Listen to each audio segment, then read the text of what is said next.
Ooh, that dirt's not going to help him as we got Espes, who has been saving fuel. Does he have enough to finish this lap going all out? Taking a look down the inside as he gets covered up. Oh, we're going to go 3 wide into the hairpin. 3 wide. Hawkin makes it stink on the right side. Better run for Williams on the left. Espes chooses the left as well. Hawkin now stuck side by side as Espes goes for a 3 wide move. Heading towards Cunningham. Espes bullies his way back up to the point. Williams with the preferred line. Hawkin makes it 3 wide again. Hawkin and Williams late break. Side by side still. Colin's got one of the best runs we've seen from him yet, and this could be the overtake he's been looking for. He pulls up on him, staying to the inside. Partsinen stays down low as they come towards the braking into 1 and 2. A little bit of a back off from Tolanen, even though he's good on the binders. Oh, but he shakes him off the racing line and pulls the over-under, and he gets past Partsinen. Gonna poke his nose to the inside, going down into turn 10. That sweeping right-hander. Oh, contact! Newhook gets the worst of it. He tries to woe it up. Can he? He does keep it on course amazingly. I thought he was going to have to cut the chicane, but now look at all of them swamping side to side as there's a little bit of a brush into the right front fender of Newhook's car. Now a little bit of banging between himself and Cowgill, trying to hold on to it. They are getting rough out there. We still have 28 minutes to go. Joe, that was almost 4 wide coming down into turn 1. I don't know if I've ever seen that much aggression here out of these MX-5s. Under braking, who is the bravest here? More lap traffic in front of him. It looks like Reynolds goes a little bit deeper, but is it too deep? No, he gets ahead. Thomas O'Leary cannot hold him back. Blake Reynolds is back up to the point, fighting back now. It's going to come down through the stadium section and the inside with Thomas O'Leary. The shorter line and a spin from Blake Reynolds gives it up. Get one more good shot here, but passing into Rents. I don't know about that. Side by side in the last corners will be sketchy. Lap traffic staying out of the way. Hammer defends to the inside. Burns around the long way. And he's going to have to take to the runoff because there's a little bit of nudge between them. Comes back to the racetrack, but he's behind as Hammer exits the final corner. Hammer is going to take the win here at Austria.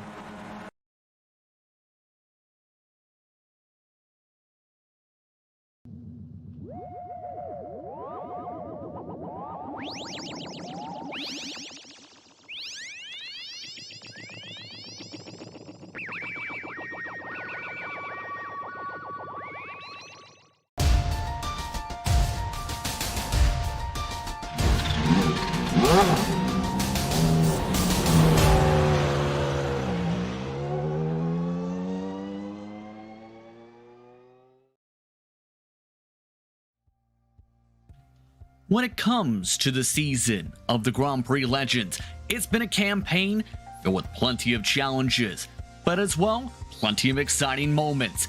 The drivers have been tested from start to finish if they're able to handle high speeds and low grip to be able to compete and see which driver can become a champion. But now, it's the ultimate test, as for the final time this season, drivers will take to the track.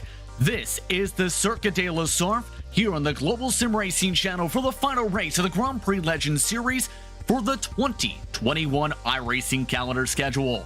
My name's Justin Prince. Alongside me in the booth today is Samuel Ryman. Behind the scenes is our director, Zach Johnson, and he's using cameras provided by Dougie Beard. Today takes us to the French countryside, with plenty of high speeds and plenty of history when it comes to its racing heritage. Let's learn more about today's track with the GSRC Track Guide.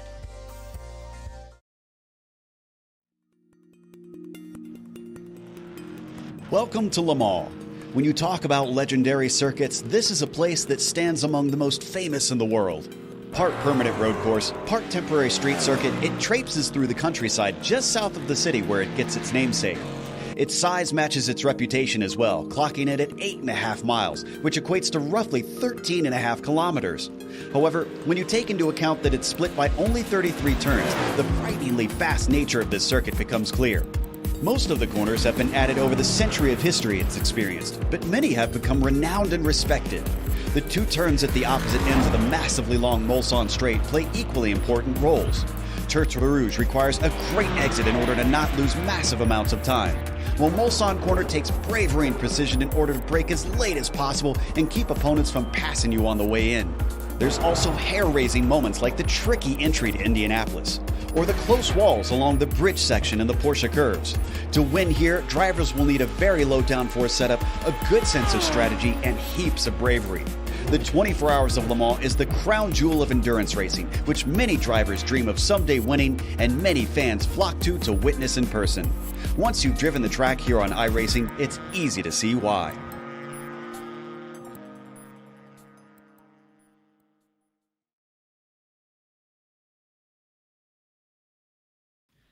Once again, that was your GSRC track guide for Circuit de la Sarthe. Now, today's going to be an interesting facility to hold a finale, let's put it that way, for all of 2021 iRacing action for the Grand Prix Legends. What are your thoughts, Samuel, for how these drivers will handle the French countryside today? Well, this is definitely going to be an interesting one, Justin. Obviously, when we come to the season finale, it's special. When we come to Le Mans, it's special. But also, what's really unique about this race here is that we're racing the circuit, the modern Circuit de la Sarthe configuration. We have the chicanes on the back straight. So that's going to be really interesting to see how these cars deal with that. Normally, when we see historic cars on the circuit, they kind of take the chicanes out to match how it was back in the day, and it's going to be interesting to see what happens there. Will we get accordion effects going into the turn? Will we see a lot of wheel spin coming out of them? It's only a 9-lap race along here because it is such a long circuit, so that'll be entertaining to see how it's all going to unfold. And I happen to notice, Justin, we have a lot of drivers racing from across Europe in this series, but the race has been assigned a server in the United States, I believe, and a lot of drivers are carrying high pins. So it'll be interesting to see if we do have any kind of netcode, if that plays any kind of role during today's event. That's actually a really good point to bring up, especially with the track where we may see decent amounts of side-by-side. That could impact how close drivers may be comfortable battling along today. But speaking of battles, there's been plenty of them when it comes to the championships entering today, because when it comes to the in-series competitions, this is in regards to the series points amongst the various drivers, you have a lot of intense action. For some of these drivers, for example, when it comes to Topi Cartaniemi, he has 414 points in the F1 Championship. All right, Triangulate, that's an 84-point differential. Dogo Hazada is third, 85 points behind. Bill Tyler and John Olsen for the United States have ran well this season. They're 138 and 185 points back, respectively, entering today's action. That's a look once more at the Formula 1 points entering today. Meanwhile, when it comes to the F2 side, it's been David Rossi who has controlled the tempo on that side with 147 points. Nolan Smith, keep an eye on him because he missed 3 of the first 4 races, in fact 4 of the first 5, to come back to be within 49 points. Then you have Jorge, you have 53 points behind, Robin Brunner and Michael Grisinger rounding out the top 5 in the Formula 2 points entering today. And then you have the Nations Cup, with the honor of being the best nation. Finland and Norway to be expected in iRacing standards, top of the board in terms of those standings, first and second. The US, Japan, United Kingdom have also been well represented throughout the season, 120 points separating the top 5 nations. Drivers from 27 countries have been amongst those who have taken starts this season in the Grand Prix Legends in these time slots. Now, with that, it's time to take a look at the race details. You mentioned the distance. Let's take a look at the rest. Yeah, well, here we see it is the series finale, round number 12 of 12 and 9 laps, as we mentioned. This is an official iRacing series in one of the higher divisions here. So if you break it, you board it. There are no spare cars, no free repairs, and it's open setup. A lot of them, I believe, use setups provided by Mick Claridge, who's normally one of the top performers in this series. However, we haven't seen a lot of him this season. That changes today. Mick Claridge is here. He's not rocking the number 1 car, though. He's got the number 2 on his car. Topi Cortanemi has beat him to that honour. And the 27 car has become a bit of a joke here in the recent weeks, is Nolan Smith. He is definitely not the 27th best driver out here. Watch him for that. He's not going to be able to win the Formula 2 championship this late in the season, but he's definitely a threat to watch next season, that's for sure. Yeah, the amazing part of all that is he has a iRating of 1,094. But the way it's been described, he's been driving with the skills of someone 2,000 higher than that when it comes to this car skill. Now, these drivers are in the midst of qualifying down to the final 3 minutes, just 2 sole qualifying laps, 8 minutes to do so. Good luck on that, as the lap times are just under 4 minutes apiece. But there is a bit of a shorter launch pad to be able to get yourself to the start and finish line for the warm-up. Now, when it comes to these drivers, it shouldn't be a surprise to see your point leader for Formula 1 action at the top of the board over Trangarade and Hassan. In fact, top 3 all F1 drivers. Yeah, as you mentioned, there are some drivers who have had off tracks or have even had a crash during their qualifying attempt, and as a result, obviously, they will either be very far down the order or at the very back if they don't set a lap time at all. You can see on the time in the scoring there on the left side of your screen that we do have 18 cars that have set 1 lap. Let's see how many, if any, can make it around and complete 2. McClaren you're keeping an eye on, and we talked about him when it comes to speed, known for being very quick when it comes to Lotus machine. And it's a 3:52.3. That is only mid-pack. The pole time is a 3:48. Massive discrepancy when it comes to the pace here. And keep in mind, instant time is just past noon with 84 degrees Fahrenheit. The track temperature 73. The air temp clear blue skies. With it being April 1st, 2022, that's 29 degrees Celsius track, 23 air for reference sake. So it's a fairly decent temperature, but overall, the pace discrepancy massive throughout the field.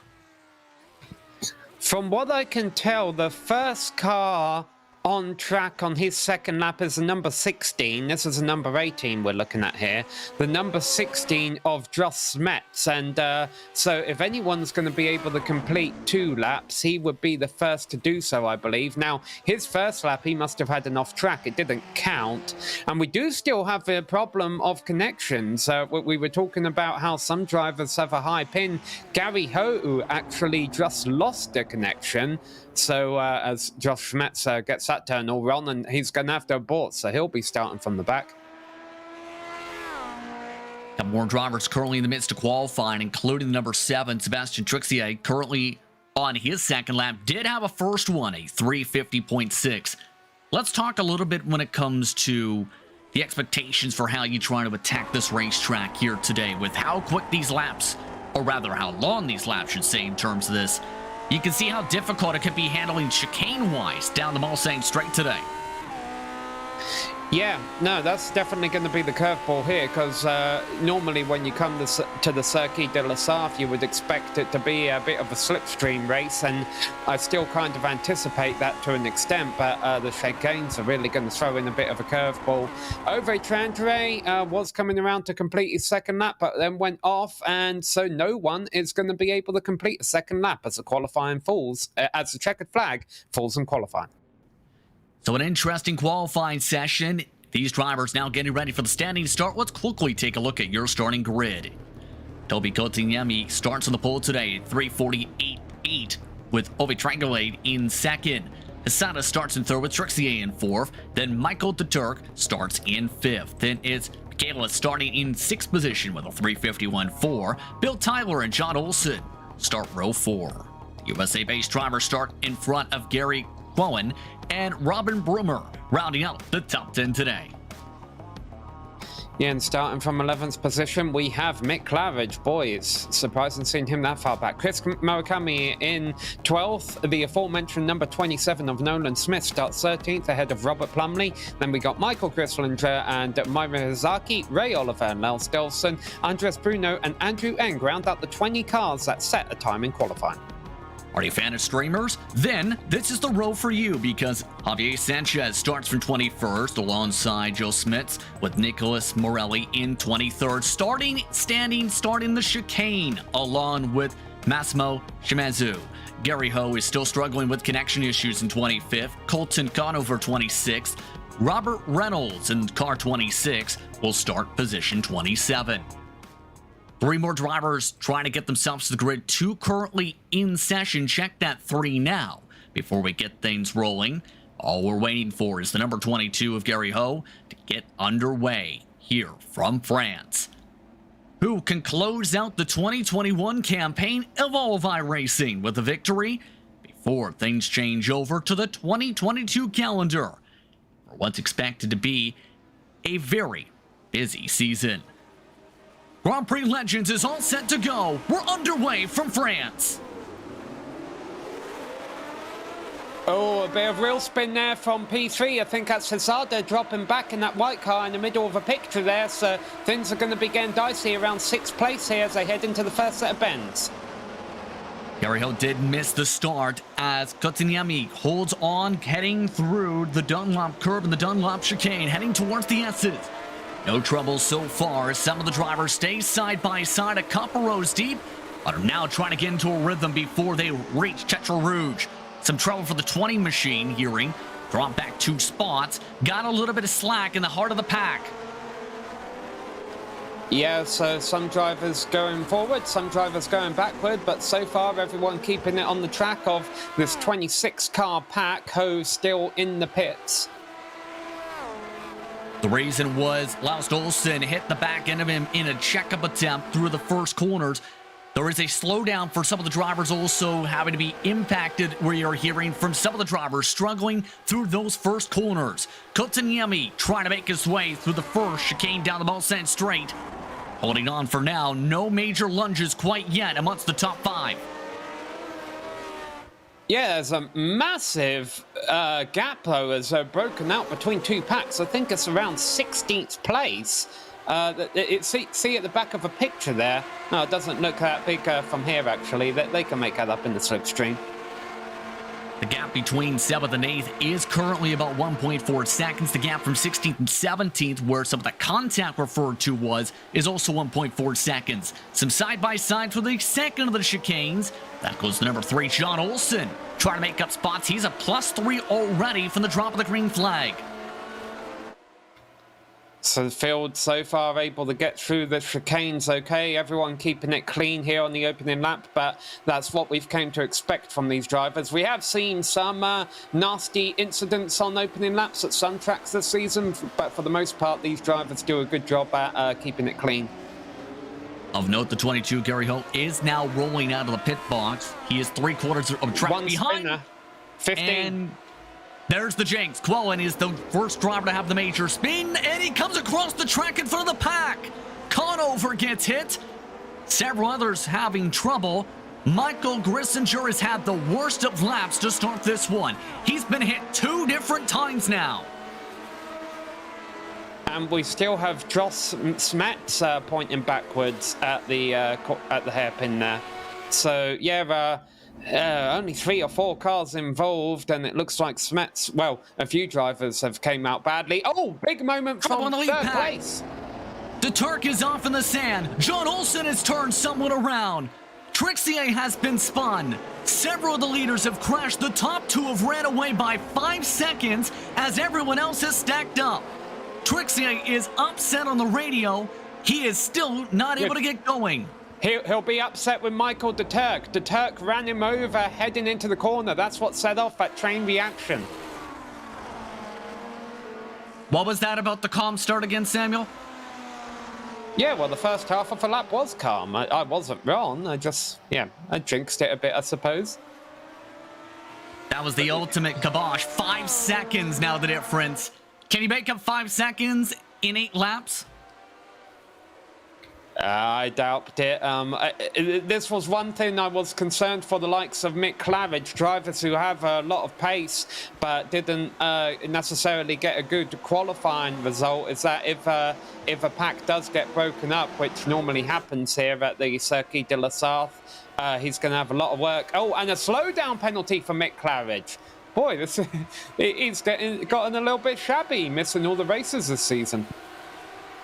And our rough corner, Mick Claridge now drops again back to about 12th, and he's got problems connection-wise on top of things, causing a bit of panic potentially there.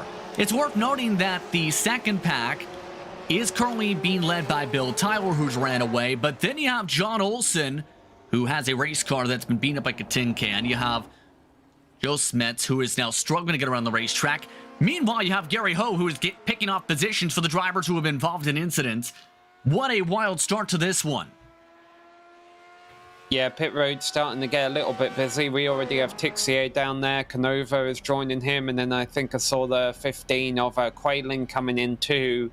And obviously these... if there's any suspension damage on some of these cars, they may be in there for a while. Lap traffic shouldn't be too much of a concern here. Obviously, there's lots of places you can make a pass on lap traffic, and it's a long track.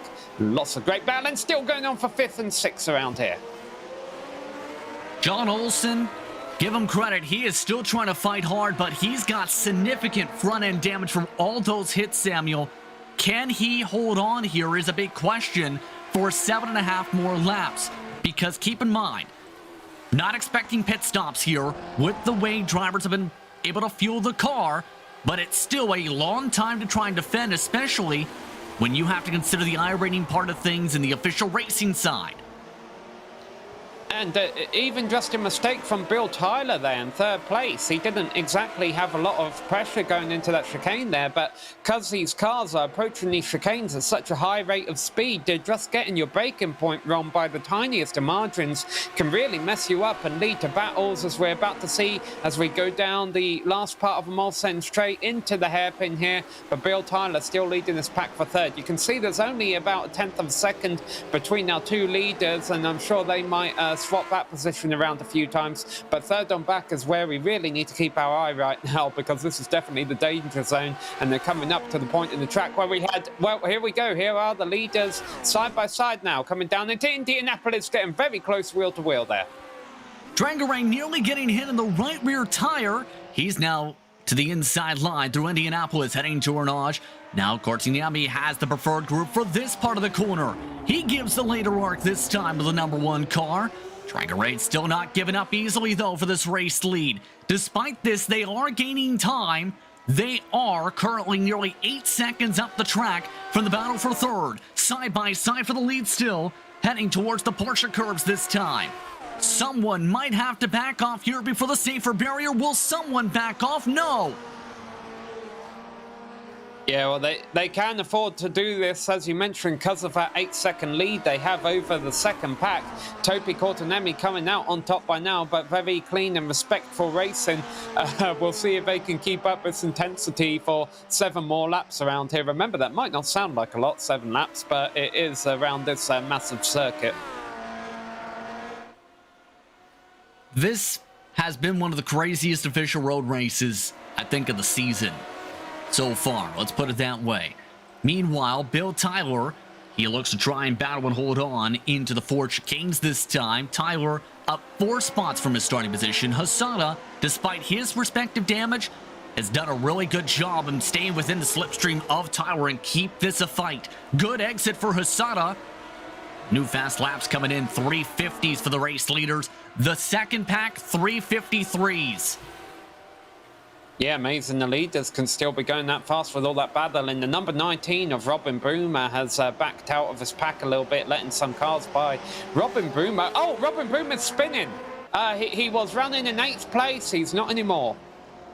And this section was one of the danger spots for a reason. When it comes to the Dunlop curb and the Dunlop chicane, so many chances to overrun into the entry and loop it about. That was the case for Robin. Yeah, he had a bit of a moment earlier on last lap, and man, this lap has not gotten off to a great start for him. He had the slowdown penalty and then the spin, so but he's still going, which was something quite a few drivers out there can't say, as we continue to watch the leaders switch position. And they've gained another 2 seconds this lap already. In part with that swap, Trangaray now up to the point for now. Kotkaniemi holding on to that position. In second, Bill Tyler meanwhile held on to third going into the chicanes. Hasada though with a great exit. Forced to check up though, he now cuts to the left side trying to build up a draft, this time with 6.5 laps to go. Keep in mind, Hasada's dealing with that heavy front end damage. How much will that hamper him? You see just how much. As soon as he steps out, he loses time. Yeah, I wouldn't be surprised if we see a few cars looking like at the end of this race, given how close they're all going. And let's also not forget Hasada went back at the very start of the race, and now he's made his way back up through the field, back up through third place. He's obviously not going to catch the 2 leaders on his own from 9 seconds back, though.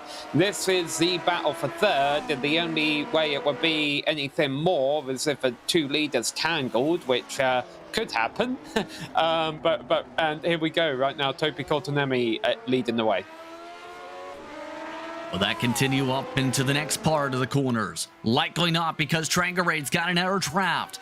Number 10 to the right side of the racetrack. He tries to retake the race lead. It's been back and forth between these two for the past 2 laps. Kotkaniemi holding on to the left side, heading off towards Indianapolis. Both of them carrying nearly 200 miles per hour this time to the braking zone near contact. Kotkaniemi nearly bobbled to the right into Trangaray. Trangaray gives him some space to the left side of the racetrack. He still has the preferred groove though this time. Heading through Ornage.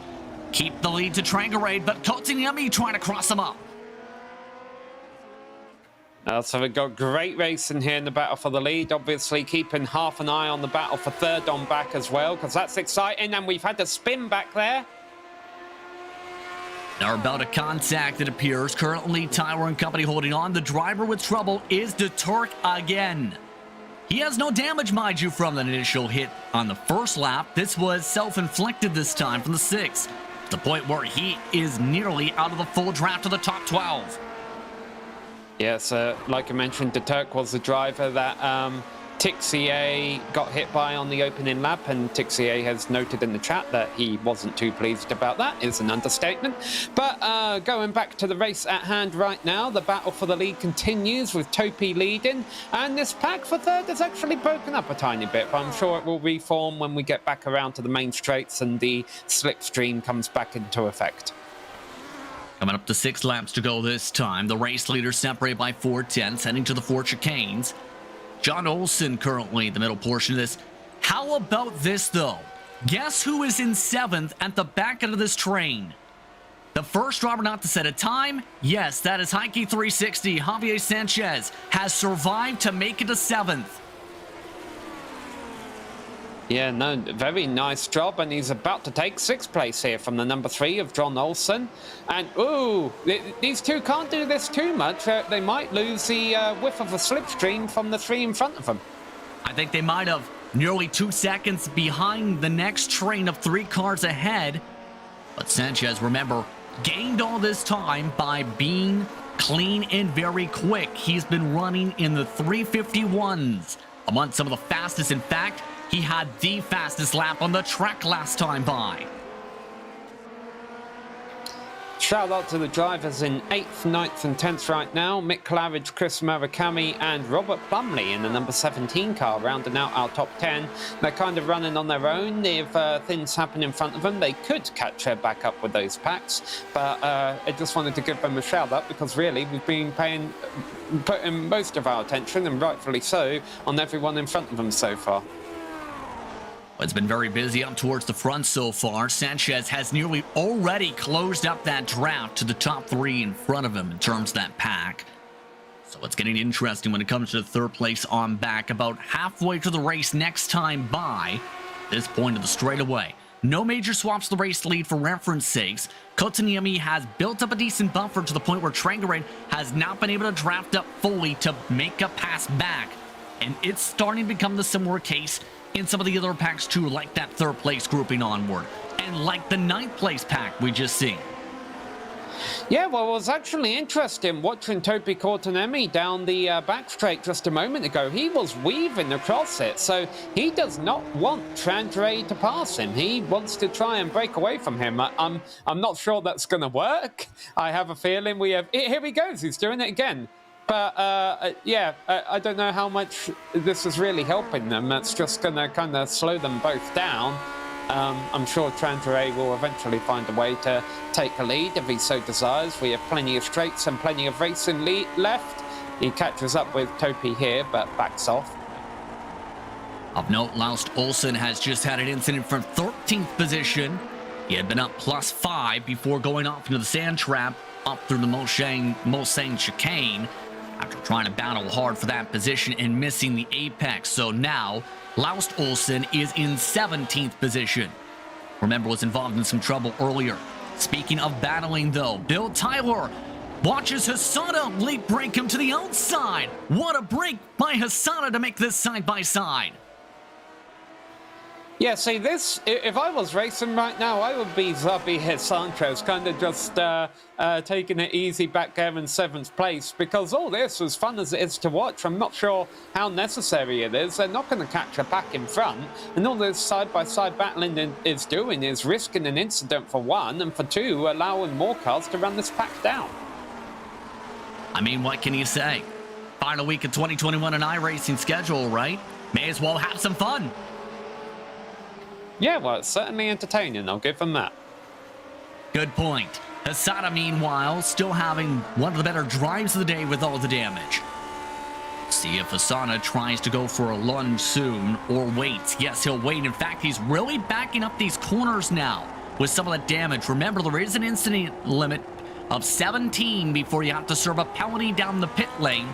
You get disqualified at 25 in this official race.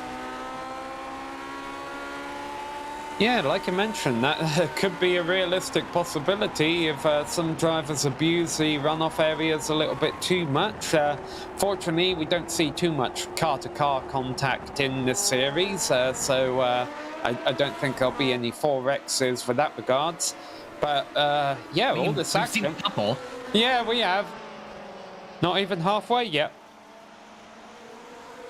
We are approaching halfway down the middle of the Mulsanne straight this time by, for reference sake. You see the biggest movers? Sanchez currently up a lot. That is technically a +15 for him in terms of the positions. Remember, he did put in a no time, but was the first of the non-qualifiers in 21st position starting wise. You also have drivers like Trangarade who have held on pretty well. This is in terms, I think, as well, regards to some of the iRating totals to think about as well. So this is going to potentially shuffle those about a little. Side by side again in this pack. Tyler not giving up without a fight. He wants this podium. Hasana wants the podium as well. Again, a pass from Hasana using the brakes, but Tyler with the cleaner car looks to pass him back with the speed. Again, I think the happiest driver here is Mick Claridge. He's watching all of them ahead of him go, you guys keep battling. I might still be able to get a third out of this. Sanchez thought about it for a second for a set. Here comes Michaela thinking about one as well. Hasana watches Michaela back out of it. Will Sanchez try and pounce out of the chicane? No, not quite yet. Hasana now tries to pounce. Off through Mulsanne. Through that second part of the straight chicanes, Sanchez might have a chance to leapfrog to 5th here before the braking zone, though. Will he take it? Yes, he will. Cutting to the right side. Heike 360. Doesn't have the slipstream, though. Stalls out as he goes for the harder charge. Can he make it stick at the bottom of the corner? Yes, he does. Sanchez to 5th. So Michaela back to 6th, John Olsen to 7th. You can see Mick Claridge closing in on pack from 8th. I'm sure he'll get there at this point. You know who got to the lead, though? Trangarade down the run to Indianapolis has drafted back up to the point after several laps of stagnation. A bit of sand kicked up there. It's helped Kotaniemi try and go for the up and under. Cuts in to the right side, a good corner exit. Wheel to wheel yet again down the straightaway.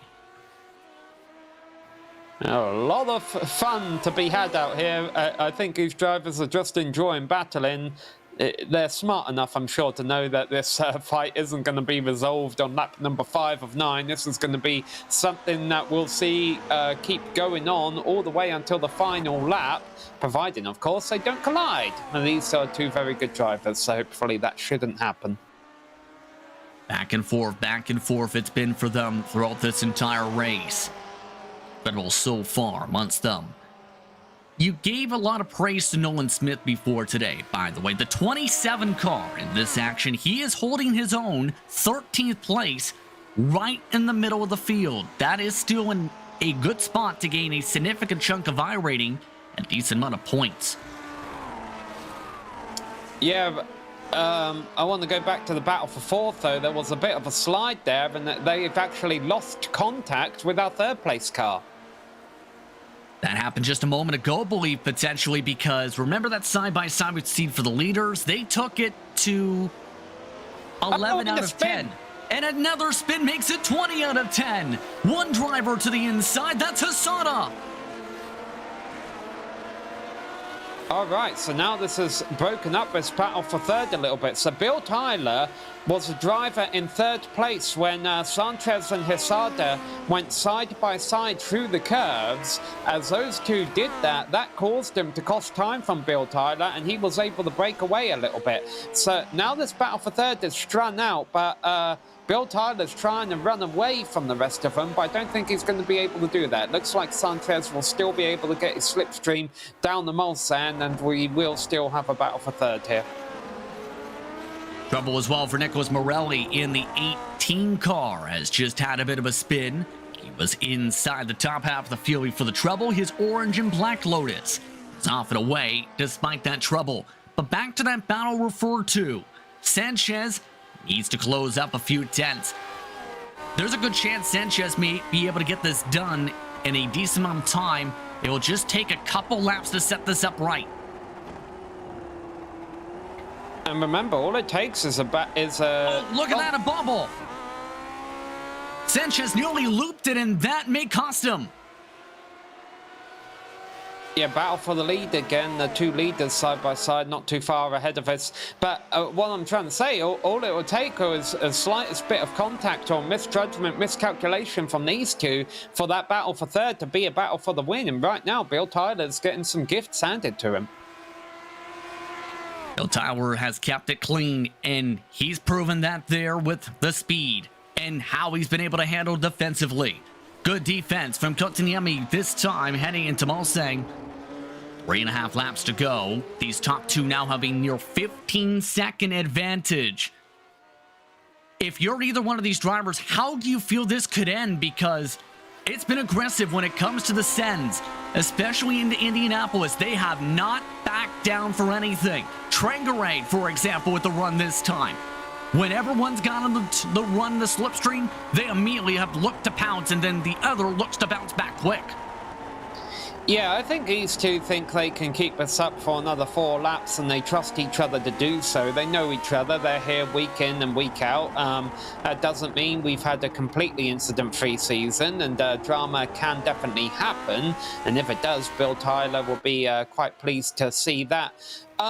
I think it's actually, I know a lot in the championship has already been decided coming into this race, but I think as far as the official points go, there's a lot to play for here, because I think the SOF for this field is actually quite high. I mean, Trandray's got the number 10 car, and we know he's no slouch, so look at that. There we go. An hour late break on the outside, off along through the safer barrier section of the Porsche curves, heading to the Corvette curves. Kotkaniemi, again, brave through that section to make the pass. But to mention the SOF part, it is a 2,773 today for today's action. These drivers have a difference of about 5,100 for Kotkaniemi, Trangarade 3,700. 3 to go this time. Of note, Sanchez has stayed within the draft of Tyler. Then it's Michaela Olsen and Claridge, John Olsen specifically in their own pack. Mick Claridge has done a good job to get back in that draft to try and battle to save his iRating a little bit in the 5th through 7th grouping. In fact, that 5th through 7th grouping is also staying within tow of 3rd and 4th still. Yeah, no, I have not given up on the possibility that Mick Claridge could still technically win this race. From 18 seconds back. Yeah, well, all he needs to do is get 3rd and then hope the top 2 wreck. I think it's possible. Trangarade is nearly spun it out, by the way. He just hit the grass. Oh, wow. Top 3 stay single file. Trangarade hit the left side tires along the edge of the grass this time, coming down to the S's. That cost him 3/10 alone from a bubble. Yeah, not enough though. He'll be able to get back up there with Topi. But that does cost him at least a couple corners of opportunity to pounce. Yeah, Topi trying to break the slipstream. That's not going to do a whole lot. Trangarade able to close up a lot. And yes, Samuel? Yeah, Sanchez is up to 3rd. Yep. Nice rally from 21st on the grid. Boy, closing the door without a whole lot of room there. Bill Tyler wasn't in the hurry to back out. Hey, and there's Mick Claridge up into 6th. And Claridge able to make that move as well indeed. But getting to the touching part when it comes to Sanchez, keep in mind, he is a very fast driver, known for being a very popular streamer, of course, Samuel. But there's a reason he competes very well. If these drivers have trouble, Sanchez has a realistic chance. Trangarade nearly sends it off into the sand trap to make that realistic even more so. 2.5 laps to go. Kortaniemi again leads. Yeah, but despite all the scrapping between these two, they continue to hold a 15-second lead over the battle for 3rd place, which is currently being led by Sanchez. And that's the end of a Mulsanne straight and a big lockup. Oh, that could have consequences. Now is when Topi wants to start weaving, because it's a very realistic possibility now that if he can hold a second lead going into the curves and try and pull away from Trangarade, maybe he could break that slipstream. It's a long shot, but it's worth a try. That was a massive, massive lockup. And remember, when it comes to these cars, there were some adjustments when it comes to the tires to the start of the build back in September. How do you feel that's going to affect the tires now with how that lockup came to be? That was a 4-tire lockup to the slide, especially with the right front. Well, I mean, these tires are quite durable. I've never raced this car well enough to know how well the tire holds up for these top drivers, but I should imagine it wouldn't have too much of an impact. I think I think he's recovered. He's back. Well, you say that, he missed the apex again. Trangarade is still within the draft, but he has now had several slides this lap alone. Is this the car starting to go away from him? Yeah, it could just be a little bit out of rhythm. You make one mistake and it kind of throws you off a little bit and takes you a little while to get going again. Collect the grass again, by the way, through the Corvette curves. So a lot of incidents being built up this lap from Trangarade. 2 laps to work with, all while Tyler has ripped away 3rd again from Sanchez. Sanchez not backing on down, keeping within the slipstream heading to the 4 chicanes. These battles could come down to the final lap. In fact, the final corner, the way they're all shaping out. An exciting end to the iRacing official schedule for Grand Prix Legends action as Sanchez tries to set it up for the front stretch. Yeah, we'll watch us battle for 3rd here, but I'm starting to agree with you, Justin. I think Ove's trying a bit too hard. He almost threw it all the way, going through the chicanes there, coming to complete that lap. Here's the battle for 3rd. And as these two run side by side like this, so there we go. That allows 5th to close in. This will also allow Mick to close in from 6th back there. That was a pro move and a half, Samuel, because he essentially just outsmarted Tyler, forced him to go defensive, and just took advantage. Yeah, but at what cost? I mean, Sanchez has 3rd, but now I think he's going to have 4, maybe even 5 cars breathing down his gearbox for the final 2 laps here. Or he can go nearly wide and nearly hit the tire barrier and lose everything again. Here comes Tyler. There's the slow. Does we get slowdown penalty for that? Yes, that's a good question when it comes to the off-track limits here at this circuit. Sanchez, he's forced to back off, forced to reset. Sanchez back to 5th. Mick Claridge now back in the draft. Trangarade, for reference, is 7/10 back from Kotkaniemi with a lap and a half to go. Yeah, I am concerned that the battle for the win could come down to a slowdown penalty, especially if we keep seeing Ove slide around like he has been. There's a couple of places where it can happen. We saw it out of the exit of Arnaud there, heading onto the Mulsanne straight. You can get slowdown penalties there. I also think it happens at the end of the curves, at the end of a lap. If you run too wide there, that can cause a slowdown penalty. So it'll be interesting to see if something along those lines determines who's going to win this race. Trangarade, though, is doing something crazy. He is full sending it. You know how he missed the corner before in that same section? He's been going 3-5 car lengths deeper each braking zone than Kotkaniemi the past half a lap. He is trying to charge into the corners hard to give himself a shot for the final lap. Within 3/10 now, Tyler is back to third for reference over Sanchez, all while the leaders head to Indianapolis. Trangarade electing to back it off before ascend this time. Yeah, you mentioned about that pass for third to 6, so all nose to tail, but first and second are nose to tail too, as they head down into the right-hander, and it's still Topi, it's still Ove in second place. Again, I don't really think Ove needs to be throwing it in as hard as he has done. He's on the back of Topi right now. He can just stay here until they get to the Mulsanne straight next lap around and try and attempt to pass in the slipstream, but we'll wait and see what his attack plan is as they come up to start the final lap. Separation 3/10 for the leaders. Of note, Sanchez is up to third, trying to defend Tyler coming out of Arnaud.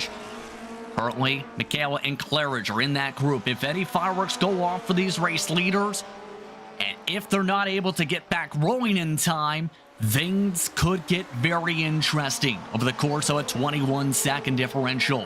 Single file for now, but the white flag getting ready to wave, coming up to the final lap here in the French countryside.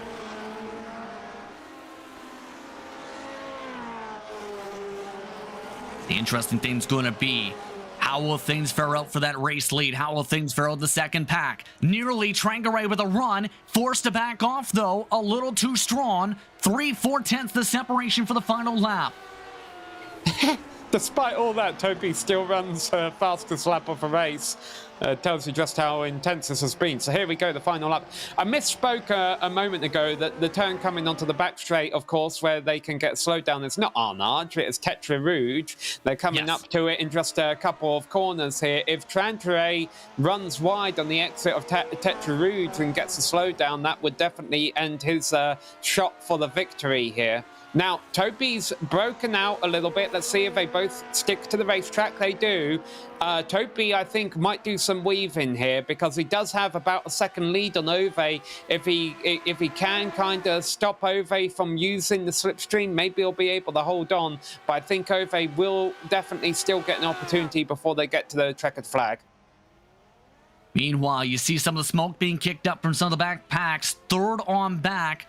Has a big separation of more than a second now. Tyler has lost some time after some smoke being kicked up. Some of the other drivers have had some trouble in that section. Around 12th on back. One driver's crashed into the wall. Kotkaniemi has crashed into the wall. What has happened to Kotkaniemi? Lost it on his own. I think he got too much curb coming out the chicane. He's going to try and finish, but obviously Ove's won the race now. He turned straight left into the wall, Samuel. That is the biggest time for a technical issue I've ever seen. Kotkaniemi has thrown away the lead. Trangarade leads now on his own by a significant margin. Are you kidding me? Yeah, I mean, we'll try and get a replay, I'm sure, but yeah, you're right. It wasn't, the thing that threw me off originally, it wasn't like his car veered sideways or anything, like a steering wheel failure. Ove's going very slow. I think Ove's trying to give Topi a chance Look at this. Catch him. But see, the car just goes straight. Yeah, but something broke. Yeah, we need to go back live because Ove is slowing down and wants to fight this out still. Does he realize Kotkaniemi has no front end? Does he also not realize everyone else has gained the full 20 seconds from this? What is going on? Well, he's trying to be a courteous driver and race it out properly with Toby, but like you say, Toby, I don't think is going to be able to hold second down. His car is not handling, and now I think Ove's realised this and is back on the loud pedal, because, if Ove tries to give up second place, he's going to give up more than that because Toby's being passed for second. Oh my goodness, what a turn of events from a 20-second advantage. Sanchez is now within 0.6. And Ove got his braking wrong. Ove almost completely lost it down on the brakes. So Xavier Sanchez could end up going 21st to win here. Indianapolis says chaos for third place, but we've got to keep our sights here on the lead. Boy, there's cars everywhere. Claridge, Tyler, and company have crashed, but Trangarade, he now has a fight on his hands. Can Sanchez take away the race win after the craziest section of a race we've ever seen here on GSRC from 20 seconds back here at the Circuit de la Sarthe? Sanchez will only have one chance to try it. And yeah, he's got to take a brave one. He'll take a brave. It's going to take a brave move to the Ford chicanes here. No side-by-side yet from Sanchez. Trangarade will have to hold on through a tight section. White flag coming to checkered flag now. Sanchez needs a big corner exit here. Hard through the corner towards the final chicane. A slide for Trangarade. He hits the turtles. Sanchez with the pole. Side by side, they all slide. Trangarade wins it. My goodness, what happened? Nice defensive driving by Trangarade to win the race by 1/10 of a second over Xavier Sanchez. The number 14 car of Miko Michaela comes home in third place. He's a survivor from that exciting pack we saw battling for third all race long. What a race by Xavier Sanchez. 1/10 of a second shy of going 21st to win. Ove did make it a little bit easier for him, but at the end of the day, Ove Trangarade comes home the race winner. Very nice defensive driving there through the final chicane. It wasn't a guarantee, but he pulled it off. I'm just stunned.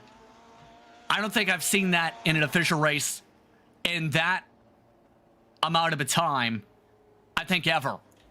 That is insane. Absolutely insane. Well, yeah, we're going to try and get some replays here for you. So firstly, obviously, we've got to go back to Topi Kortenemi. Some kind of...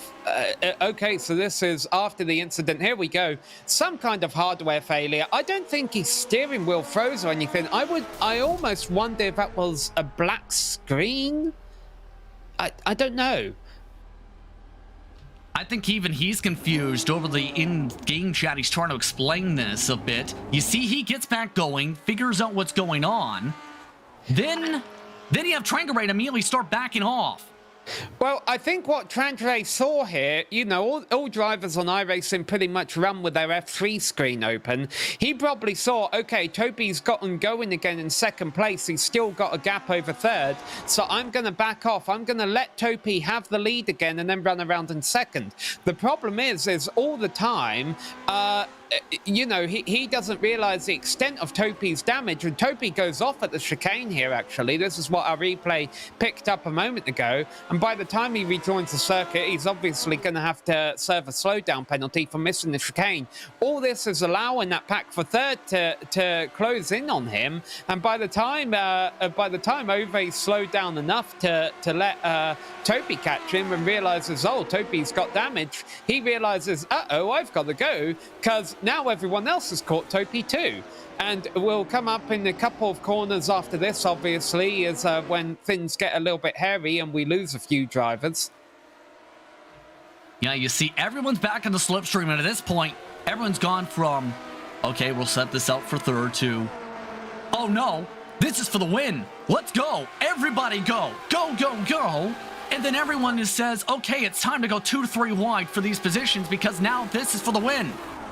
Yeah, well, what really kicks it off is the fact that Ove Trangarade completely gets his braking wrong for this turn and loses a lot of time. That's what allows Xavier Sanchez. But then what happens to third back here? This is what we didn't see. There's carnage, the 14 down the inside. Oh, and makes contact with Bill Tyler, the 5 car, and that kind of sets off a chain reaction behind him. And the 14 of Mikko Michaelu kind of causes all that, goes on to finish third. That is incredible, first of all, that Michaelu had that all happen. By 3 seconds, mind you, Michaelu had done that. Then you have a driver who's trying to drive sideways. That, I believe, is Claridge. Yeah, and does he pull it off? He finishes... No, he didn't. Oh. So he tried, but I don't think he got to the end here with... That was incredible. Then you have the finish here where Sanchez nearly pulls it off and both the drivers nearly spin it out of the final corner. Yeah, watch this. Very nice defensive driving from Trandre in the second chicane. So Sanchez just rides behind him through the first chicane, and then Trandre defends to the inside, overdoes it though, and Sanchez sees his opportunity on the exit, but the finish line comes up just a bit too fast for him. And the difference, 1/10 of a second. Sanchez drove from 21st to 2nd. The InSim text from him says it all. His best race with this car so far.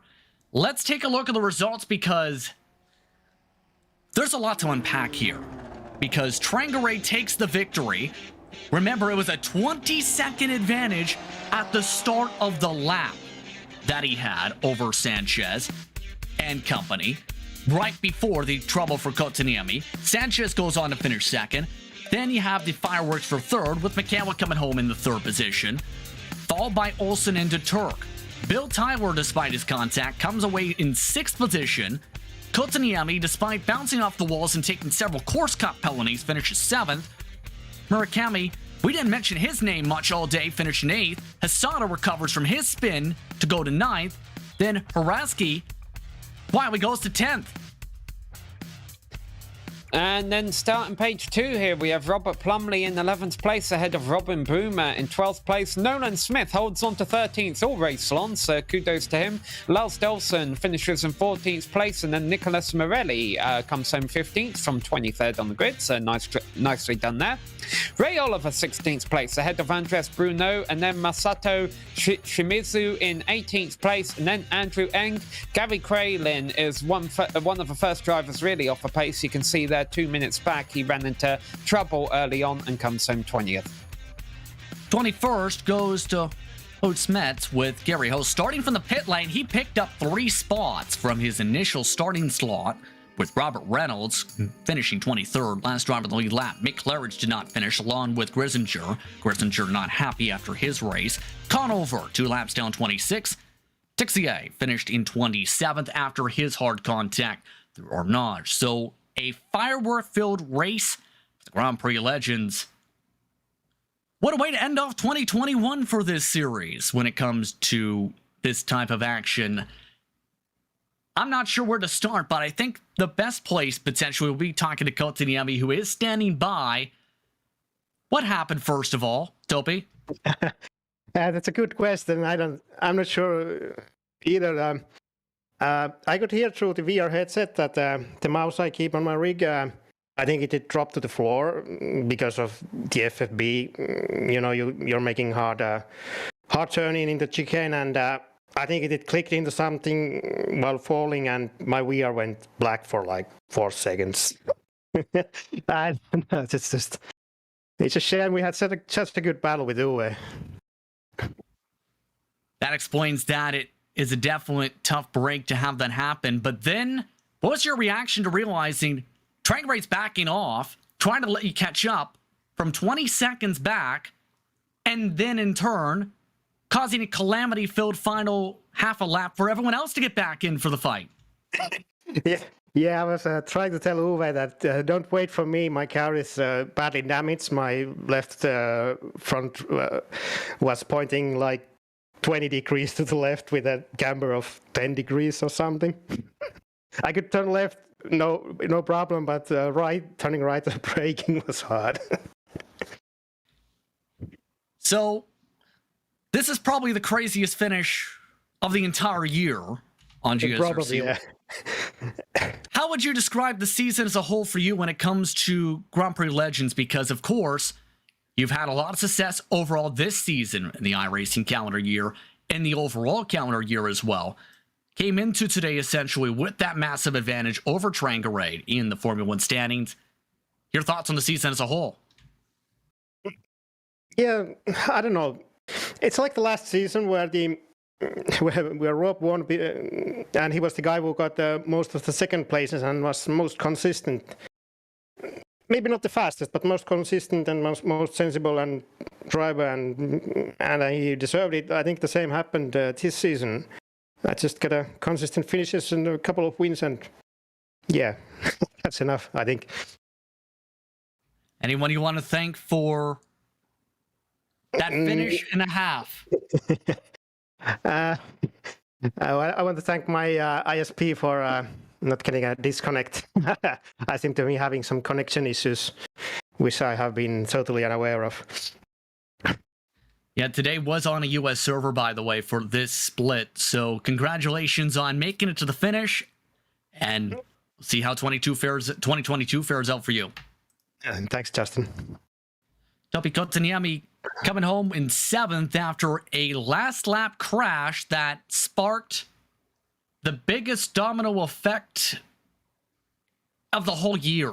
I'm just speechless. I know it's definitely sportsmanship for Trangarade, but it's 20 seconds. He nearly threw away the race lead and win, not realizing the damage and significance for Kotkaniemi's situation. There's just so much to unpack there with the sportsmanship, but also the effect of the craziness in turn. Yeah, I mean, the sportsmanship aspect of it didn't surprise me too much, because that's something we've seen before in this Legends series, where drivers, whenever someone hits someone or sends them into a spin, normally they'll give up their position or something like that in response. But yeah, to slow down 20 seconds and then almost, not realizing, as you mentioned, the damage of a car behind him, and then as a result, we almost had a 7-car battle for the win. And unfortunately, things got very ugly down in Arnage there on the final lap, and that mixed up the second half of the order. But some dramatic racing throughout the entire race, especially there on the final lap, pretty much provided us with more action than some races do over the course of green to checkered. So very nice, very good to see Ove come home the race winner. He definitely deserved it. He was up all race long, made a couple of mistakes of his own. Topi Kotkaniemi got a little bit unlucky, and Ove was there to capitalise when it happened. And even though Xavier Sanchez wasn't able to get that race win, I'm sure everyone watching his stream would have enjoyed the ride as well, as he went 21st to 2nd. And also, let's give a shout out to Miko Michaela. Some drivers might not necessarily be happy with his last lap move that kind of set off that chain reaction, but still a nice job by him to bring home the number 14 car in 3rd place. And with this being essentially the last race at this high level in terms of top split expectations of 2021, what's your approach and feelings about how the Grand Prix Legends have fared out all throughout the year in terms of the action from start to finish, especially with the drivers having to adapt to some of the changes in this recent build and back in September? Your thoughts on Grand Prix Legends 2021? Well, we knew we were going to get a nice little championship battle at the top of the standings. Mick Claridge wasn't here all 12 weeks to participate in it, but we still had some great action with the likes of Trangarade, Kotkaniemi, and other drivers up there all season long. The two things I'm really curious to see next season, though, are how the F2 standings unfold. David Rossi did a nice job, I think, dominating that this season. It will be interesting to see how well Nolan Smith does next season around if he comes back, because he was able to get up there 2nd in the points despite not being at all of the races.